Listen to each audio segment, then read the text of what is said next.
नमस्कार, मैं हूं शिवेंद्र श्रीवास्तव और आप देख रहे हैं यूपी तक। आज यूपी में बसों को लेकर घमासान मचा हुआ है। सरकार बसें लेने को तैयार नहीं और कांग्रेस हजार बसें लेकर के तैयार खड़ी है कि श्रमिकों को उनके घरों पर पहुंचा दिया जाए। लेकिन इसके पीछे का पूरा सच क्या है, ये हम आपको बताएंगे। क्यों बसें लगा करके भी कांग्रेस सरकार को कन्विंस नहीं कर पा रही है कि उनकी बसें इस्तेमाल की जाए, और क्यों सरकार बसें खड़े होने के बावजूद भी अपनी सीमा में प्रवेश नहीं करने दे रही है। दरअसल ये पूरा मामला शुरू तब हुआ जब कांग्रेस ने कहा कि यूपी सरकार श्रमिकों के लिए पूरी तरह से बसों का इंतजाम नहीं कर पा रही है, इसीलिए हम मदद के लिए आगे आना चाहते हैं। बसों के लिए किराया लिया जा रहा है, हम फ्री में उनके घरों तक पहुंचाएंगे, और इसके लिए पेशकश कर दी कि 1000 बसें हम यूपी के बॉर्डर्स पर लगाएंगे और श्रमिकों को उनके घरों तक पहुंचाएंगे। अब ये बात सरकार को नागवार गुजर गई।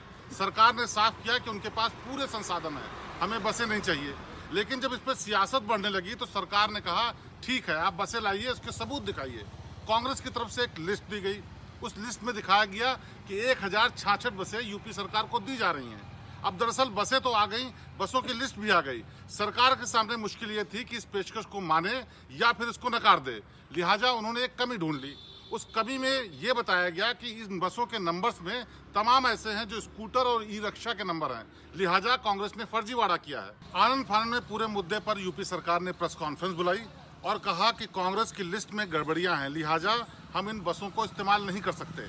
ई रिक्शा और स्कूटर के नंबर वाले गाड़ियों की लिस्ट को उन्होंने मना कर दिया।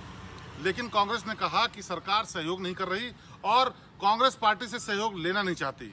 लेकिन दरअसल मुद्दा कुछ और है। मजदूरों के नाम पर जो ये सियासत हो रही है उसके कई मायने हैं। बीजेपी सरकार किसी भी तरीके से ये नहीं दिखाना चाहती कि वो मजदूरों को लाने ले जाने में सक्षम नहीं है। कांग्रेस भी इस मौके को भुलाना नहीं चाहती।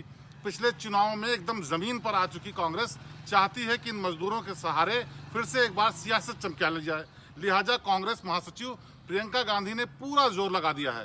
कांग्रेस महासचिव दरअसल यूपी की इंचार्ज भी हैं, लिहाजा वो यूपी में अपनी राजनीति को चमकाने के लिए लगातार बस के मुद्दे पर सरकार को घेरने की कोशिश कर रही हैं। दरअसल मजदूर ही हैं जो कि यूपी में बड़ी संख्या में पाए जाते हैं। एक अनुमान के मुताबिक 1 करोड़ के आसपास लोग ऐसे हैं जो बाहर के राज्यों में मजदूरी करते हैं, लेकिन चुनाव के वक्त यहाँ वोट देने आते हैं। 2022 में यूपी में विधानसभा चुनाव है, लिहाजा कांग्रेस की मंशा ये है कि इन मजदूरों के सहारे सरकार को घेरा जाए और अपने लिए जमीन तैयार की जाए। पहले तो बसों से मजदूरों को उनके घरों तक ले जाने के मुद्दे पर, और बाद में कोरोना संक्रमण के फैलते हुए जाल को देखते हुए इतना तय है कि श्रमिकों के जरिए आगे कोरोना संक्रमण और तेज फैलेगा और सरकार कटघरे में खड़े होगी।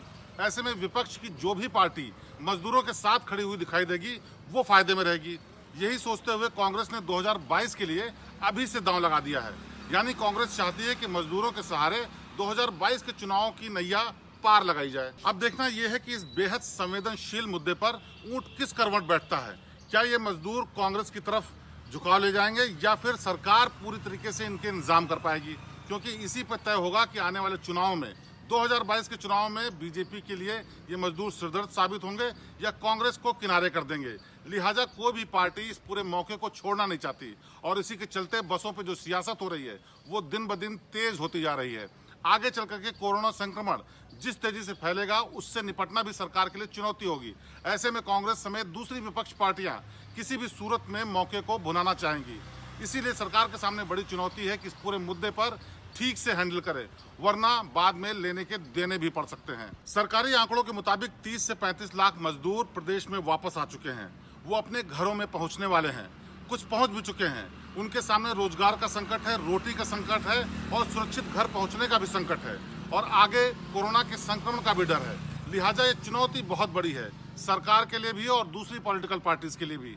इसीलिए हर कोई कदम फूंक फूंक कर रखना चाहता है जिससे कहीं इस पर पूरा वार उल्टा ना पड़े। तो बसों को लेकर मजदूरों के नाम पर हो रही सियासत का ये रंग रूप आजकल उत्तर प्रदेश में देखने को मिल रहा है, जिसको हर कोई बुलाना चाहता है। आगे पूरा माहौल क्या होगा ये तो वक्त बताएगा, लेकिन अभी चुनौती बड़ी है। ऐसे में चाहिए कि सभी पार्टीज मिल करके इस कोरोना के संक्रमण काल में लड़ाई लड़ें, जिससे कि मजदूरों का ही नहीं बल्कि पूरे प्रदेशवासियों का फायदा हो सके। अब देखना यह है कि किस तरह से इसको सरकार हैंडल करती है और कैसे दूसरी विपक्षी पार्टियां। तो फिलहाल यूपी तक में आज इतना ही। बाकी बेहतरीन और ताज़ा तरीन खबरों के लिए आप देखते रहिए यूपी तक, और यूपी तक के चैनल को सब्सक्राइब करना बिल्कुल मत भूलिए। मुझे दीजिए इजाज़त, फिर मुलाकात होगी। तो यूपी तक की ताजा तरीन और बेहतरीन खबरों के लिए ये थी आज की खास पेशकश। आप देखते रहिए यूपी तक। आगे फिर आपसे मुलाकात होगी, तब तक दीजिए इजाजत। नमस्कार।